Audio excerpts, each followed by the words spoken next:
Hello students, this video is about knowing step-by-step demonstration of various things. Like you can see, you will learn and see a step-by-step demonstration of the following. First thing is how to change or update name servers in GoDaddy or Hostinger hosting service providers. Second, how to log in the hosting control panel. Third is how to install WordPress on your hosting account. Fourth, how to install WooCommerce and add product to your online store. Now, this video is designed to guide you through this essential setup process for launching a fully functional WordPress based e-commerce website. तो यहाँ पे हम देखेंगे पहले आपने जो भी domain bye किया है, क्योंकि हमने होस्टिंग किसी और सर्विस प्रोवाइडर से रजिस्टर की है और डोमेन किसी और सर्विस प्रोवाइडर से रजिस्टर किया है, तो उस बीच में एक स्टेप जो हमें कंप्लीट करना है, that step is known as updating or changing the name servers. I guess some of you have purchased domain from GoDaddy and some of you have purchased domain from Hostinger service provider. So I'm going to show you how to replace the name servers in GoDaddy and in Hostinger. So let's get started. Now, first I will show you how to update the name servers in GoDaddy. I have already logged into my GoDaddy account. मैंने अपना जो GoDaddy का account है already login कर लिया है, जिसमें मैंने पहले से ही कुछ डोमेन बाय करके रजिस्टर किए हुए हैं. तो किसी एक डोमेन के अगेंस्ट मैं आपको अभी डेमोस्ट्रेट कर दूंगा कि नेम सर्वर्स कैसे अपडेट करने हैं. जैसे ही आप अपने GoDaddy अकाउंट में लॉगिन करोगे, either you scroll down to the screen, you will see domain names out here, or simply you can go to your profile link and click on my products. जैसे ही आप my products पे click करोगे, आपके पास जो भी products GoDaddy से register होंगे वो लिस्ट हो जाएंगे. So see, these are the domain names which are already registered. तो इसमें से किसी भी एक डोमेन का अगर हमें नेम सर्वर अपडेट करना है या चेंज करना है, तो उसके लिए स्टेप्स हैं. आपके डोमेन के आगे ये DNS लिखा है, DNS stands for domain name servers. So इस पे आप क्लिक करोगे, domain name server, then wait for few seconds. Now on next screen you will see these tabs: DNS record, forwarding, name servers, premium DNS. So आपने name server option पे click करना है. Then you have this option called change name servers. Existing name servers are these. Already जो name servers हैं, हमें उसको replace करके जो existing जहाँ से हमने hosting buy की है, उस hosting server provider से जो name servers मिले हैं वो यहाँ पे replace करने हैं. अब आपको जो hosting details मिली हैं, उन hosting details में name servers कहाँ पे listed है, let me show you. आपको कुछ इस तरीके से जो है hosting details मिली हैं. Domain आ जाएगा, IP address of the server, and then here you can see name server 1 and name server 2. तो आपने क्या करना है, जो ये name servers हैं, उससे पहले आपने name server 1 ये जो है, this is just a label. Actual name server starts from RNS9 और आपके केस में हो सकता है ये लिखा हो NS1, NS2 और मे बी NS4 और 5, या पॉसिबिलिटीज है कि 2 से ज़्यादा भी एंट्रीज हो सकती हैं. तो आप अगर 2 से ज़्यादा एंट्रीज हैं तो आप वो 3 या 4 नंबर ऑफ एंट्रीज होंगी तो आप सारे के सारे नेम सर्वर ऐड कर सकते हो. And if you have received only 2 entries, तो आप ये 2 एंट्रीज जो हैं वहाँ पे अपडेट कर सकते हो नेम सर्वर्स के कॉलम में. Now going back to the GoDaddy screen, so here we have to update the name servers. So for this we have to click on this change name server option. जैसे ही मैं इस पर click करूंगा, this popup window will appear. So under this popup window there may be a possibility कि आपके case में यहाँ पे GoDaddy नेम सर्वर्स जो बाय डिफॉल्ट नेम सर्वर्स होंगे उस पे ये ऑप्शन क्लिक होगी, लेकिन आपने सेकंड ऑप्शन चूज करना है, I will use my own name server. ये भी किसी और होस्टिंग कंपनी के नेम सर्वर्स हैं. The company name is HostGator, as you can see. तो उनके नेम सर्वर्स हैं यहाँ पे रजिस्टर्ड, बट आपके केस में जो आपके होस्टिंग डिटेल्स के साथ नेम सर्वर्स आपको मिले हैं, आपने यहाँ दोनों विंडोज में वो नेम सर्वर्स कॉपी पेस्ट कर देने हैं. रिमेंबर वन थिंग, प्रीफिक्स में आप कुछ नया नहीं ऐड करोगे और यहाँ एंड में भी कुछ नहीं ऐड करोगे. समटाइम्स व्हाट हैपेंस इज, कोई एक प्रीफिक्स में या सफिक्स में स्पेस एडिशनल ऐड हो जाता है, या यहाँ पे आप जब कॉपी पेस्ट करोगे फॉरवर्ड स्लैश आ जाएगा, या फिर शुरू में HTTPS ऐसे कुछ लिखा आ जाएगा. तो आपका ये कुछ भी नहीं लिखा होना चाहिए. सिंपली नेम सर्वर्स, इस चीज का ध्यान रखना है कि सिंपली जो नेम सर्वर्स हैं इस तरीके से, इन्हीं को आपने कॉपी करके यहाँ पे पेस्ट करना है, और पेस्ट करने के बाद आपने इनको सेव कर देना है। GoDaddy में सेव जब आप करोगे then you will receive one more popup window to confirm, वहां पे बटन आएगा कंटिन्यू, तो आपने कंटिन्यू बटन जो है उसको क्लिक करना है, देन इट्स ओवर, मतलब आपके जो नेम सर्वर्स हैं वो अपडेट हो चुके हैं। But it will take some time to propagate the name servers, क्योंकि ऐसा होता है कि name servers across all the servers, जो वेब सर्वर्स हैं पूरे वर्ल्ड में, वहाँ पे अपडेट होने में टाइम लेते हैं। सर्विस प्रोवाइडर्स की तरफ से जो टाइमिंग्स है maximum that is from 24 hours to 48 hours, but normally observe किया है कि sometimes your name servers gets updated in less than 1 hour or maybe in 2 hours or 3 hours, तो you people keep checking when the name servers gets updated। जैसे ही आपके name server update हो जाएंगे, आपका जो डोमेन जब आप ब्राउजर विंडो की एड्रेस बार में टाइप करके एंटर बटन हिट करोगे तो आपको कुछ ना कुछ एक्टिविटी स्क्रीन पे नजर आएगी। बिफोर दैट आपकी स्क्रीन पे कुछ भी अपीयर नहीं होगा। So this is the process for updating name servers in GoDaddy। Now how to update name servers using Hostinger service provider. तो यहाँ पे भी मैंने अपना होस्टिंजर जो अकाउंट है वो ऑलरेडी लॉगिन किया हुआ है, और जब आप होस्टिंजर अकाउंट में जैसे ही लॉगिन करोगे आपको बॉटम पे यहाँ पे जो भी आपके पास डोमेन्स रजिस्टर होंगे वो इस तरीके से शो कर देगा। तो आप किसी भी नेम, यहाँ पे जो डोमेन है इसके आगे जो मैनेज बटन है इसको क्लिक करोगे। This process is for those who have purchased their domains from Hostinger. सो मैनेज पे आप क्लिक करोगे। मैनेज पे क्लिक करने के बाद on this next screen on the left hand side you have this option called DNS/name servers।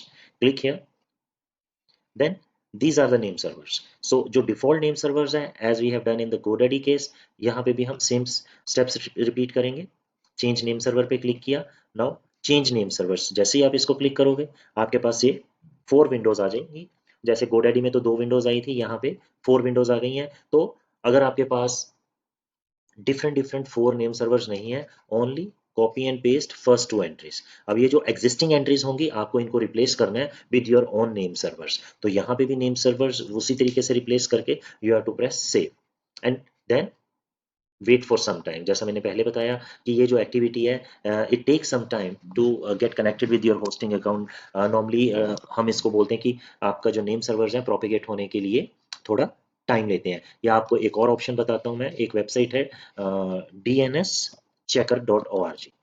ये DNSchecker.org है। अगर आप देखना चाहते हो कि नेम सर्वर्स अपडेट हो रहे हैं या नहीं हो रहे पूरे वर्ल्ड में, तो यहाँ पे इस विंडो में अंडर DNS चेकर आप अपना डोमेन नेम डालेंगे। जो भी आपका डोमेन नेम है वो डोमेन नेम डाल के यहाँ ड्रॉप डाउन विंडो में से NS सिलेक्ट करना है एंड देन क्लिक सर्च। तो जो आपके नए नेम सर्वर्स हैं वो यहाँ पे अपीयर होने चाहिए। अब ये देखो पूरे वर्ल्ड के जो मेन सर्वर्स हैं वहाँ पे आपके DNS रिकॉर्ड अगर अपडेट हो गए होंगे तो you will receive the green ticks like this, जहाँ जहाँ पे भी कंट्रीज में आपके नेम सर्वर्स हो जाते हैं। But sometimes it may happen कि यहाँ पे आपको ग्रीन टिक तो मिल जाएंगे, लेकिन हो सकता है वेबसाइट का अभी भी कोई पोर्शन एक्टिवेटेड नहीं है या अच्छे से रिस्पॉन्ड नहीं कर रहा है जैसा रिस्पॉन्स हमें चाहिए होगा। तो रिमेंबर कि ये जो एक्टिविटी है जैसा मैंने पहले बोला, it may take more than 24 hours but not more than 48 hours। within 48 hours ये श्योर है कि ये नेम सर्वर्स आपके अपडेट हो जाएंगे। so this was the process of our first point, how to change or update name servers in GoDaddy and Hostinger। Now next, आप सबके पास जैसे hosting details, अगर आपने hosting रजिस्टर कर ली है या आपको hosting details कहीं से मिली हैं, वो hosting details मिल चुकी होंगी। तो उन hosting details को यूज कैसे करना है टू सेटअप अ वेबसाइट। तो जैसा मैंने आपको ये एग्जांपल दिया था इस तरीके से कुछ आपके पास होस्टिंग डिटेल्स आई होंगी, ठीक है, ये होस्टिंग डिटेल्स हैं। अब ये कंफर्म करना है कि if these hosting details are with cPanel, तो ये देखो यहाँ पे cPanel लिखा हुआ है, cPanel mode. So this indicates कि जो आपका होस्टिंग अकाउंट है that is with cPanel software. cPanel एक सॉफ्टवेयर का नाम है, basically it is known as a control panel, जो वेब सर्वर्स को मैनेज करने के लिए यूज किया जाता है। तो अगर अब आपके जब डोमेन के नेम सर्वर्स प्रोपिगेट हो जाएंगे, फुली एक्टिवेट हो जाएंगे, then you will be ready to log in into your web hosting account. तो वेब होस्टिंग अकाउंट में लॉगिन करने के लिए देयर इज ए प्रोसेस। अब जो भी आपका डोमेन होगा, in my case it is selfstorage.com, मेरे डोमेन का नाम है selfstorage.com। जो भी आपने डोमेन बाय किया है आपने क्या करना है, ये कमांड लाइन जैसे आपका डोमेन यहाँ पे आ जाएगा, तो आपने उसके आगे /cpanel लिखना है। मतलब ये जो वेब होस्टिंग अकाउंट में लॉगिन करने के लिए लिंक है, आप इसको परमानेंटली अपने पास नोट कर लो। बट selfstorage.com की जगह आपको अपना डोमेन यूज करना है। और cpanel में लॉगिन करने के लिए जैसे I'll go to web browser, मैंने एड्रेस बार में domain name followed by / and cpanel लिख के एंटर प्रेस कर दिया। Then wait for few seconds, you will receive the login screen like this। आपके पास इस तरह की लॉगिन स्क्रीन आपको मिल जाएगी। अब यहाँ पे इस लॉगिन स्क्रीन में आपने जो यूजर आईडी पासवर्ड यूज करना है, आपकी जो होस्टिंग डिटेल्स आपको रिसीव हुई हैं, उसमें यहाँ पे ये देखो पासवर्ड एंड यूजर आईडी आपके पास होगा।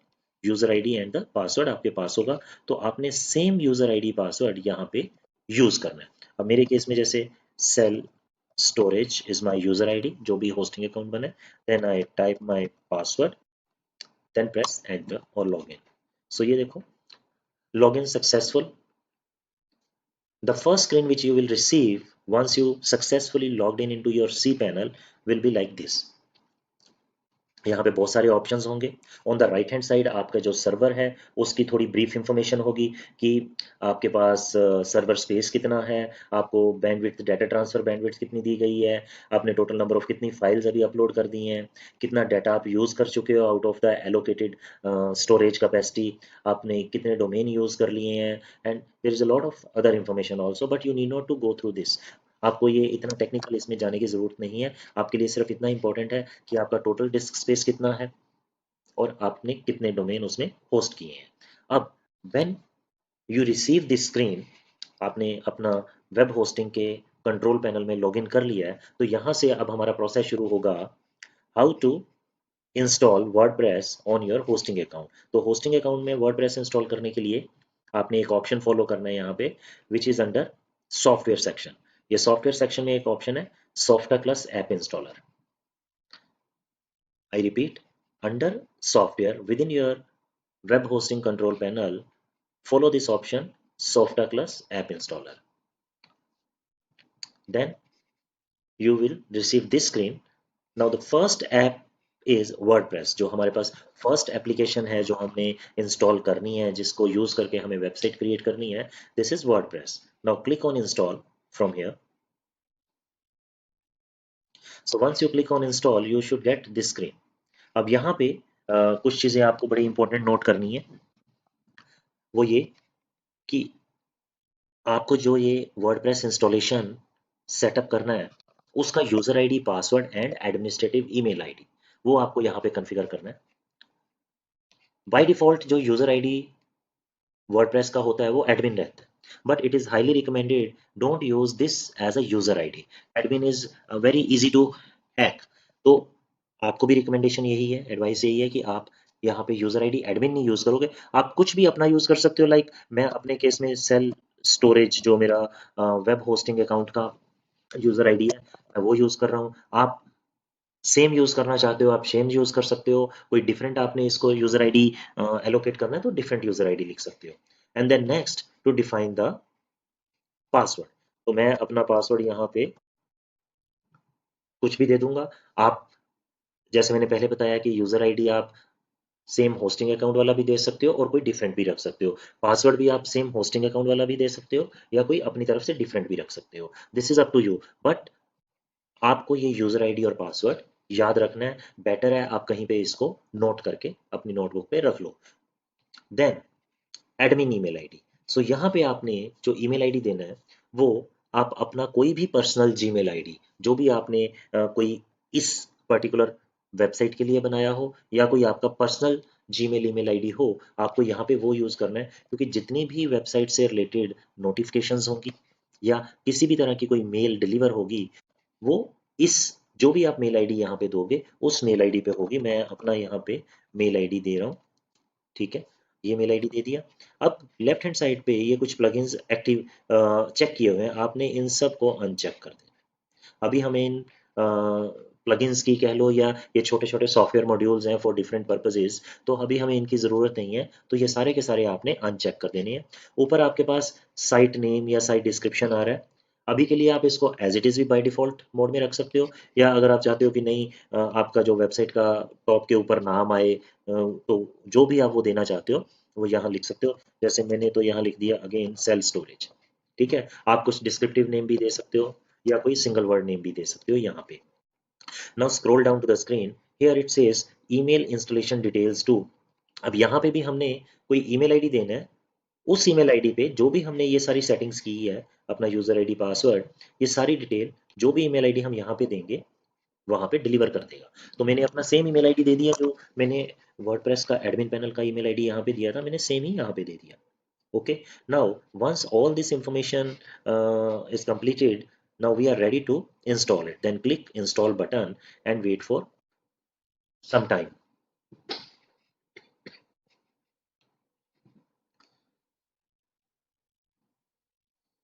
तो जैसे ही आपके ये इंस्टॉलेशन कंप्लीट हो जाएगी, you should get this congratulation screen. आपके पास ये कॉन्ग्रेचुलेशन स्क्रीन आ जाएगी और यहाँ पे नीचे दो लिंक्स आएंगे, एक आपकी मेन वेबसाइट का लिंक आ जाएगा और दूसरा ये लिखा हुआ है एडमिनिस्ट्रेटिव यूआरएल।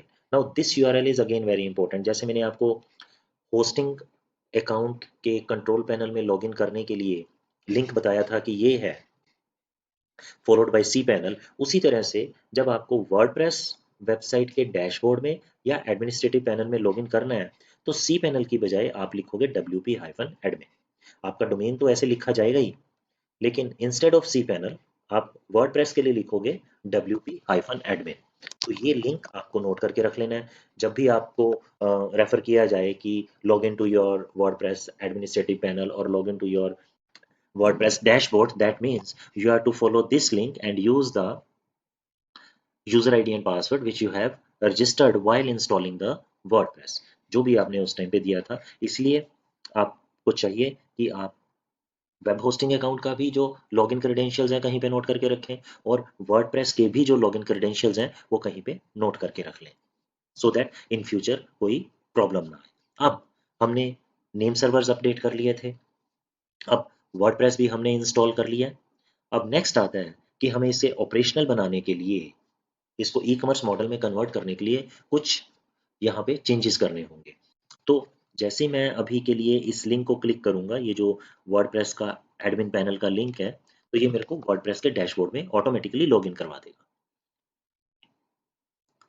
तो जैसे ही फर्स्ट टाइम आपके सामने वर्डप्रेस एडमिन पैनल अपीयर होगा तो उसमें आपको कुछ मैसेजेस भी मिल सकते हैं या सिंपल इसी तरीके से आपके सामने भी स्क्रीन आ सकती है, वेलकम टू वर्डप्रेस। ओके, अगर आप अभी देखना चाहो कि आपकी वेबसाइट का जो लुक है, जो जब कोई यूजर इस वेबसाइट पे विजिट करेगा उसको वो लुक कैसा मिलेगा, तो आपने सिंपली सेल्फ स्टोरेज पे जाना है, ये लिखा हुआ विजिट साइट। ठीक है, ऊपर टॉप लेफ्ट कॉर्नर पे ये लिखा है विजिट साइट। जैसे ही इसको क्लिक करोगे तो आपकी जो अभी के लिए जो फर्स्ट इंस्टॉलेशन के बाद वेबसाइट का लुक है वो कुछ इस तरीके से आएगा, प्लेन। अब यहाँ से हमें इसको ई कॉमर्स मॉडल में कन्वर्ट करना है और इसको प्रेजेंटेबल बनाना है। Now again I am going back to dashboard, फिर आप यहाँ सेल्फ स्टोरेज पे कर्सर पोजीशन करोगे। Now this is dashboard option, हमने डैशबोर्ड में दोबारा से रीडायरेक्ट कर लिया अपने आप को। So this is back end of WordPress admin panel. जब दो हम टर्म्स बहुत फ्रिक्वेंटली यूज करेंगे, back end and front end. Front end means जो अभी हमने देखा साइट का जो फ्रंट है जो कि यूजर के लिए है, और वो फ्रंट क्या है मैं दोबारा से दिखा देता हूँ। दिस इज फ्रंट एंड, जहां से कि वेबसाइट के लुक्स का पता चलता है, और बैक एंड वो होता है जहां पे हम वेबसाइट को क्रिएट करते हैं या उसमें कुछ भी मॉडिफिकेशंस करते हैं, चेंजेस करते हैं। सो this is a back and admin panel, और फ्रंट एंड था वेबसाइट का फ्रंट पेज, या कह लो जो यूजर को विजिबल होगा वो फ्रंट एंड है। अब हमें इसे फंक्शनल बनाने के लिए इमीडिएटली जो अभी एक्सरसाइज आप लोगों ने भी करनी है वो ये है कि आपने इसमें एक प्लगइन इंस्टॉल करना है इस इंस्टॉलेशन को ई कॉमर्स मॉडल में कन्वर्ट करने के लिए। अभी देखो यहाँ पे हमारे पास कोई भी ऐसा ऑप्शन नहीं है कि हम प्रोडक्ट ऐड कर सकें, पेमेंट्स रिसीव कर सकें या उसको कॉन्फ़िगर कर सकें, ऐसा कोई ऑप्शन नहीं है। तो उसके लिए हमें क्या करना है, प्लगइन ऑप्शन में जाना है, ऐड प्लगइन। ऐड प्लगइन पे क्लिक करने के बाद यहाँ राइट हैंड साइड पे सर्च विंडो है, यहाँ पे आप लिखोगे वू कॉमर्स। यहाँ पे सिंपली आपने लिखना है वू कॉमर्स। तो ये जो प्लगइन पहले आएगा वू कॉमर्स, ये वाला WooCommerce लिखा हुआ है, everything you need to launch an online store in days and keep it growing for years. Okay, so ये प्लगइन हम यूज करने वाले हैं वर्डप्रेस के साथ to build an e commerce portal. तो आपने इंस्टॉल नाउ बटन को क्लिक करना है, it will install in just less than 10-20 seconds. So installation is completed, but यहाँ पे जब तक हम इस प्लगइन को एक्टिवेट नहीं करेंगे इसका इफेक्ट नहीं आएगा। अब जैसे इसको एक्टिवेट करोगे ये कुछ प्रीलिमिनरी क्वेश्चंस आपसे पूछेगा, आपके बिजनेस के बारे में, आपके बिजनेस के लोकेशन के बारे में, या फिर कुछ टेक्निकल क्वेश्चंस होंगे कि आप टैक्सेस कैसे मैनेज करोगे, या फिर कौन सा थीम यूज करना चाहते हो। अभी हम उस प्रोसेस में नहीं जाएंगे। Simply when you receive the same screen जो अभी आपको दिख रही है, वेलकम टू वो, तो आपने बॉटम से स्किप गाइडेड सेटअप पे क्लिक करना है। यहाँ पे स्किप गाइडेड सेटअप पे क्लिक करना, हमने इस प्रोसेस को अभी के लिए बाईपास कर दिया, we will complete it later on. और स्किप गाइडेड सेटअप को करने के बाद आपके पास ये मैसेज आएगा, आपका बिजनेस किस स्टेट में है और कंट्री में है। यहाँ से आप अपने अपने रिस्पेक्टिव स्टेट्स को सिलेक्ट कर सकते हो। जैसे मैं यहाँ पे सिलेक्ट कर लूँगा पंजाब, तो इंडिया पंजाब आ गया। एंड देन आपको क्लिक करना है go to my store, then wait for few seconds. तो जो ये वर्डप्रेस का इनिशियल पार्ट है वो आपका कंप्लीट हो जाता है। अब अगर आप टॉप पे देखोगे यहाँ पे आ रहा है कमिंग सून लिखा हुआ, मतलब अभी के लिए ये वेबसाइट सिर्फ मैं व्यू कर सकता हूँ। कोई और पर्सन अगर मेरी इस वेबसाइट पे विजिट करना चाहेगा उसको वेबसाइट पे कुछ नहीं दिखेगा। तो सबसे पहले आपने क्या करना है, अगर इन केस यहाँ पे कमिंग सून लिखा आ रहा है, आपके केस में हो सकता है ना भी आ रहा हो, अगर ये कमिंग सून लिखा आ रहा है तो आपने इस कमिंग सून बटन पे ऑप्शन पे क्लिक करना है। तो आपके पास ये सारा ऑप्शन स्क्रीन आ गए। तो देखो यहाँ पे कमिंग सून चेक्ड है, आपने क्या करना है, लाइव, अपनी वेबसाइट को लाइव करना है and then press the save changes button. तो अब ये वेबसाइट ग्लोबली लाइव हो चुकी है। Anybody, any individual can access this particular website from anywhere around the globe. Okay, तो यहाँ पे हमने वो कॉमर्स ऐड किया था, तो ये ऑप्शंस आ गए, प्रोडक्ट का ऑप्शन आ गया, प्रोडक्ट ऐड कर सकते हैं, ब्रांड नेम ऐड कर सकते हैं, कैटेगरी ऐड कर सकते हैं, टैग्स, एट्रीब्यूट्स एंड रिव्यूज, ये हम लेटर ऑन डिस्कस करेंगे। How to receive the payments, payment option भी है।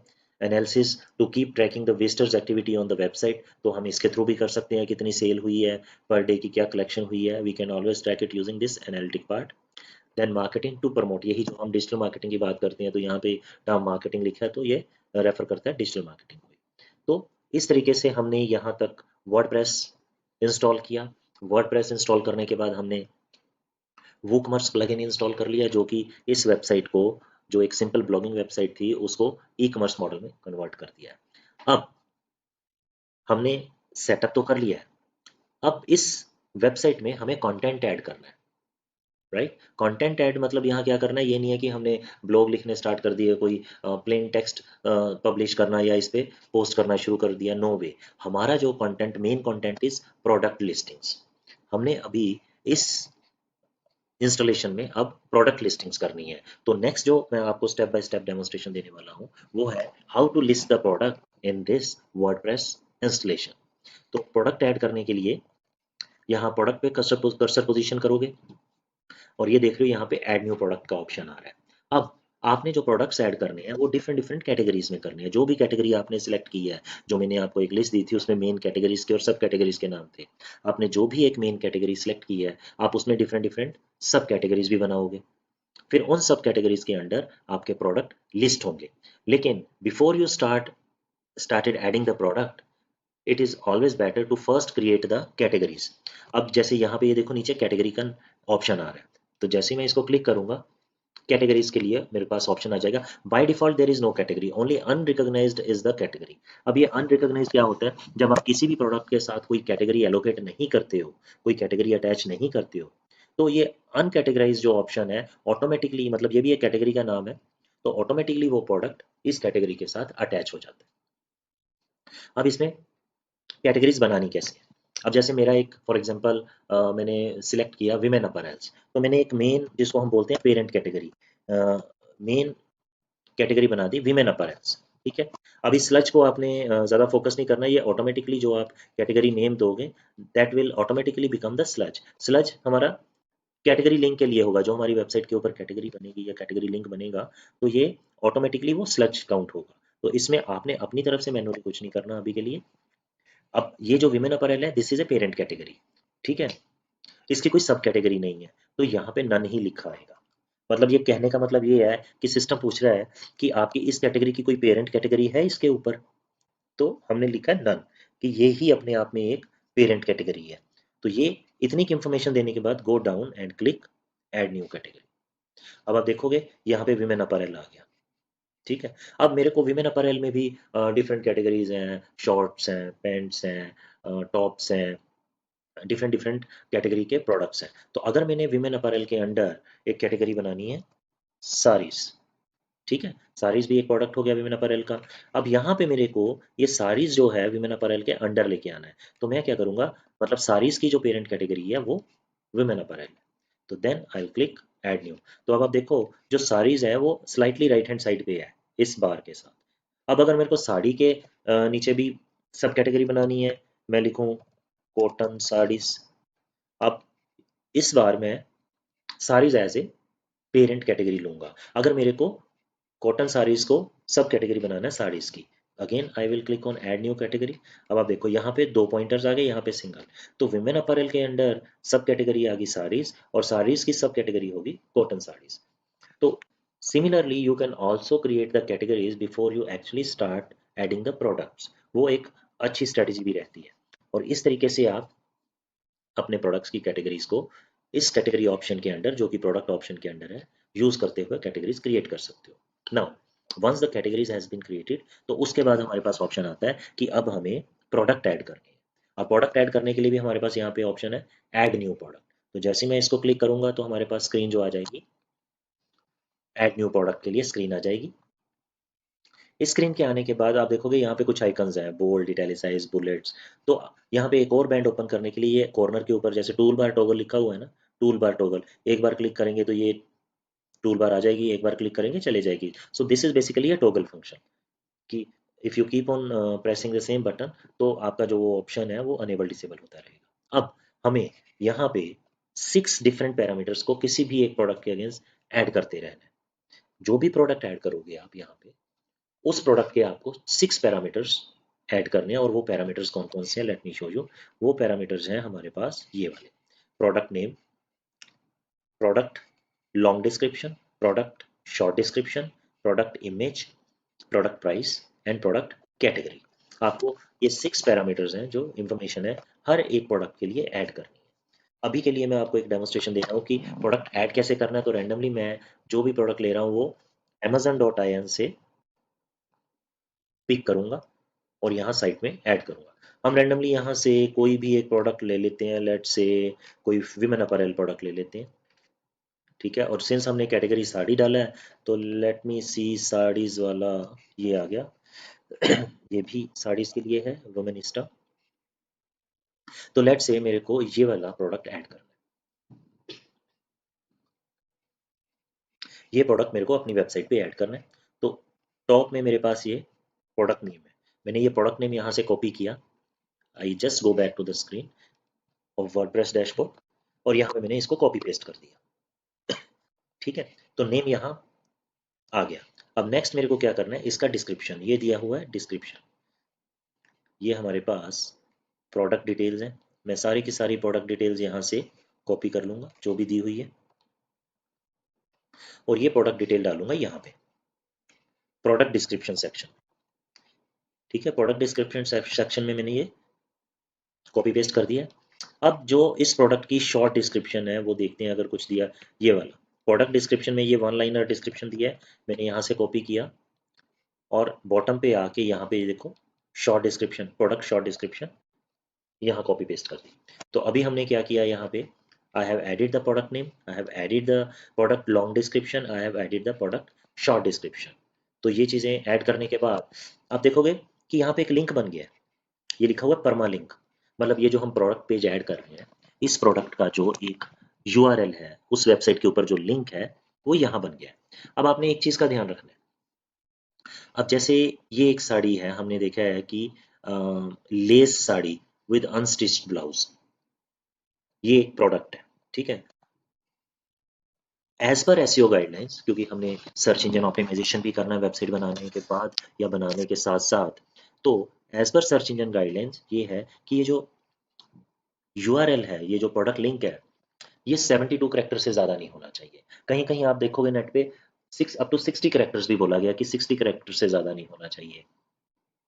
तो ये आपको यहाँ पे अपडेट करना पड़ेगा मैन्युअली विद कंडीशन। कंडीशन ये है, पहली कंडीशन तो ये है कि it should not exceed 72 characters. पूरा का पूरा जो यहाँ से यूआरएल आगे जाएगा ये जो है, ये आपको मैनुअली ही कैलकुलेट करना पड़ेगा। Even space will be counted as a character. जो दो वर्ड्स के बीच में स्पेस आ जाएगा वो भी एक करेक्टर काउंट होगा। तो आपको ये 72 करेक्टर से ज़्यादा नहीं करना है, इसको अपडेट कर लेना है। अब ध्यान ये भी रखना है कि इस पेज के लिए, इस प्रोडक्ट के लिए जो भी कीवर्ड होगा वो कीवर्ड यहाँ टॉप नेम में भी आना चाहिए। जैसे साड़ी विद अनस्टिच ब्लाउज है ये, ठीक है, मैंने ये कॉपी किया। अब यहाँ पे मैंने इसी को पेस्ट कर दिया, sari with less, sari with unstitch, less भी नहीं करते हम, साड़ी विद अनस्टिच्ड ब्लाउज। तो ये हमारा एक कीवर्ड भी हो गया और यहाँ पे यूआरएल में भी आ गया। देखो यहाँ पे टाइटल में भी है, यूआरएल में भी है। अब सेम कीवर्ड, मतलब ये एक एग्जांपल है, जो भी कीवर्ड हम फाइनल करेंगे वो कीवर्ड टाइटल में भी होना चाहिए, यूआरएल में भी होना चाहिए, और ये जो कंटेंट यहाँ डिस्क्रिप्शन दिया है यहाँ भी उस कीवर्ड की डेंसिटी को हमें मेंटेन करना है। But that part will come later on. अभी के लिए, सिर्फ अभी के लिए जो आपने ध्यान रखना है, एक तो ये यूआरएल का, ये यूआरएल का आपने जरूर ध्यान रखना है। दूसरा जो आपने एक ध्यान रखना है while you are adding the product, जब आप इमेज ऐड करोगे, ये देखो इमेज ऐड करोगे। अब यहाँ से हम इमेज ले लेते हैं ये वाली, जैसे ये इमेज है, मैंने इसको सेव एज किया। अब कोशिश ये करनी है जो कीवर्ड हमने वहां पे यूआरएल के लिए लिया था उसी कीवर्ड के नाम से हम इस प्रोडक्ट, इस इमेज का भी नाम रखेंगे, साड़ी विद अनस्टिच्ड ब्लाउज। अगर एक पेज पे एक से ज्यादा इमेजेस दे रहे हो उसी सेम प्रोडक्ट की, तो फिर कीवर्ड जैसे है साड़ी विद अनस्टिच्ड ब्लाउज, एक तो ये हो गया, साड़ी विद अनस्टिच्ड ब्लाउज 2, मतलब एंड में आप कुछ भी ऐसा डिफरेंशिएट लगा सकते हो कि जो उस नेम को यूनिक बनाए। तो मैंने अभी के लिए सेम कीवर्ड यहाँ पे नेम में यूज कर लिया है। अब ये प्रोडक्ट मेरे को अपलोड करना है, ये इमेज अपलोड करनी है। सेट प्रोडक्ट इमेज पे क्लिक किया, प्रोडक्ट इमेज विंडो आ गई और यहाँ पे अपलोड फाइल्स पे क्लिक किया एंड सेलेक्ट फाइल। अब ये जो हमने अभी इमेज डाउनलोड की है, जहाँ पे भी डाउनलोड की है वो ये रही, यहाँ से मैंने इसको सिलेक्ट किया एंड ओपन।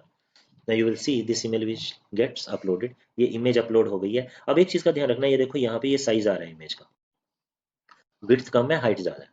तो आपने एक चीज़ का ये ध्यान रखना है कि अगर आपकी वेबसाइट की एस्थेटिक्स या उसका जो प्रेजेंटेशन है वो बहुत ही कमाल का लगे और अच्छा लगे, तो आपको जितनी भी ये इमेजेस आप प्रोडक्ट फीचर इमेज में, प्रोडक्ट इमेज में दोगे, उनका साइज सेम रखना है। सेम मीन्स अगर पहली इमेज का साइज 413 by 550 है, तो जितनी भी आगे प्रोडक्ट इमेजेस यूज करोगे उन सब का साइज आपको यही रखना है। अगर ये साइज नहीं है तो यूजिंग एनी फोटो एडिटर आप उस इमेज को रिसाइज कर सकते हो। लेकिन जब भी प्रोडक्ट ऐड करना है, कोशिश ये करनी है कि प्रोडक्ट इमेजेस भी स्टैंडर्ड साइज के साथ आप अपलोड करो, नहीं तो आगे चल के काम एकदम से ज़्यादा हो जाएगा। इमेज अपलोड करने के बाद सेट प्रोडक्ट इमेज पे हमने क्लिक करना है एंड देन वेट। ये देखिए ये इमेज यहाँ अपलोड हो गई है। Now we have to select the category. अब मैंने सिलेक्ट कैटेगरी कर ली, चलो तीनों कर ली, कि मान लिया ये विमेन अपैरल तो है ही है, साड़ी भी है, और लेट से हमने इसको कॉटन साड़ी मान लिया, बट यहाँ लिखा भी होगा ऑर्गेन्जा, ठीक है। हमने इसको कॉटन साड़ी के अंडर टैग कर दिया, मतलब ये कैटेगरी सिलेक्ट कर ली। अब आती है प्राइसिंग। वेबसाइट पे जाएंगे, यहाँ पे आपने देखा है 3149 इज द रेगुलर एमआरपी और 799 इज द सेल प्राइस। तो हम सेम लिखेंगे 3149 रेगुलर प्राइस में, 3149 रेगुलर प्राइस में, और जो सेल्स प्राइस है दैट इज 799। तो वो जो सेल प्राइस है 799 मैंने यहाँ लिख दिया, राइट। अब हमारा शॉर्ट डिस्क्रिप्शन हो गया, प्राइस हो गया, कैटेगरी सिलेक्शन हो गया, इमेज हो गया, लॉन्ग डिस्क्रिप्शन एंड नेम, और यूआरएल को भी हमने अपडेट कर लिया। अब ये सब कुछ करने के बाद आपने क्या करना है, सिंपली ये पब्लिश बटन है, पब्लिश बटन पे क्लिक कर देना टू पब्लिश दिस प्रोडक्ट। जब तक आप पब्लिश नहीं करोगे प्रोडक्ट को, तब तक आपके उस प्रोडक्ट को साइट पे कोई देख नहीं पाएगा, मतलब आपका जो प्रोडक्ट है वो वेबसाइट के ऊपर विजिबल ही नहीं होगा। तो after adding all these details don't forget to publish, click on the publish button. अब हम इस प्रोडक्ट का लुक देख लेते हैं कि वेबसाइट पे कैसा लग रहा है। व्यू प्रोडक्ट पे क्लिक किया मैंने, now see image goes here, ये आपका टाइटल आ गया, ये प्राइस आ गया 3149 कट होके 799, और ये आपका शॉर्ट डिस्क्रिप्शन है just adjacent to the image. Add to cart button आ गया और नीचे ये कंप्लीट डिस्क्रिप्शन आ गई है। So this is how you are to add products, और जो प्रोडक्ट्स है वो आपको जो करने हैं मिनिमम 100 प्रोडक्ट्स ऐड करने हैं इस वेबसाइट पे। टोटल 100 प्रोडक्ट्स ऐड करने हैं under different categories of the on the same topic, जो भी टॉपिक आपने किया है। अब आपने एक चीज़ और करनी है, ये था प्रोडक्ट ऐड करने के लिए स्टेप बाय स्टेप आपके गाइड। अब जब हम वेबसाइट बना रहे हैं तो जब तक हमारी वेबसाइट कंप्लीट नहीं हो जाती इन ऑल रिस्पेक्ट, तो हम नहीं चाहते कि सर्च इंजन हमारी वेबसाइट को क्रॉल करे या इंडेक्स करे, क्योंकि अभी कोई भी इंफॉर्मेशन कंप्लीट नहीं है। तो सर्च इंजन्स को ये कमांड देने के लिए कि सर्च इंजन हमारी वेबसाइट को अभी रिव्यू ना करें या इंडेक्स ना करें, तो आपने क्या करना है, सेटिंग ऑप्शन में गए, सेटिंग ऑप्शन से रीडिंग ऑप्शन में गए। अब रीडिंग ऑप्शन में बॉटम पे देखो search engine visibility, discourage search engine from indexing this site. हमने फॉर द टाइमिंग इसको चेक करके सेव कर दें। तो अब क्या होगा, जितनी देर तक आप अपनी वेबसाइट को अभी बना रहे हो, तो सर्च इंजन आपकी वेबसाइट को इंडेक्स नहीं करेंगे या वेबसाइट को विजिट नहीं करेंगे। सो ये जो चीज़ें थी चारों, how to change the name servers, how to log in into your web hosting control panel, how to install WordPress, and then how to install WooCommerce and add product to your online store. तो हमने देखा कि WooCommerce हमने किस तरीके से install किया है, ओके, फिर उसको कॉन्फ़िगर किया, कुछ कुछ चेंजेस की, एंड देन हमने प्रोडक्ट ऐड किए यहाँ पे। और जैसे ही आप प्रोडक्ट ऐड करोगे तो आपको अपनी वेबसाइट का लुक थोड़ा बेटर लगना शुरू हो जाएगा। और when you resume the classes, तो आपको मैं एक थीम दूंगा जो पेड थीम होगा, which is one of the best theme for WordPress websites. तो हम उसी थीम को यूज़ करेंगे, and I want everybody should use the same theme, so that evaluation criteria में हमें कोई इशू नहीं आएगा।